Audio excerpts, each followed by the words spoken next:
Hello అండి. అందరూ ఎలా ఉన్నారు? బాగున్నారా? ఇక్కడొచ్చేసరికి నేను గుంత పొంగనాలు వేస్తున్నానండి వీకెండ్. సో, మనమైతే ఇడ్లీ, దోస నార్మల్‌గా అయితే ఒక వారానికి సరిపడే పిండి వేసేసుకుంటానండి.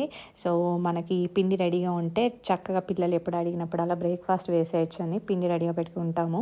కానీ రోజు ఆల్టర్‌నేట్ డేస్ కానీ, రోజు గానీ వేస్తే అమ్మ రోజు దోస, ఇడ్లీయేనా అని అంటారు కదా! సో, నేను లాస్ట్‌కి పిండొచ్చేసరికి ఇలాగా దోస పిండితో గానీ, ఇడ్లీ పిండితో మనం ఇలాగ గుంత పొంగనాలులాగా వేసి పెడితే పిల్లలు చాలా ఇష్టంగా తింటారండి.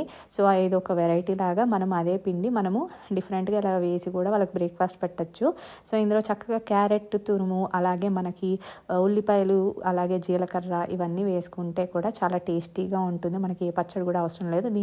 ఇలా ప్లెయిన్‌గా వేసుకుంటే మాత్రం మనం చక్కగా కొబ్బరి పచ్చడి కానీ, పల్లీల పచ్చడి మాత్రం చాలా టేస్టీగా ఉంటుంది. మీ పిల్లలు కూడా ఎప్పుడన్నా ఇలా ఇడ్లీ, దోస అని మారం చేస్తూ ఉంటారా?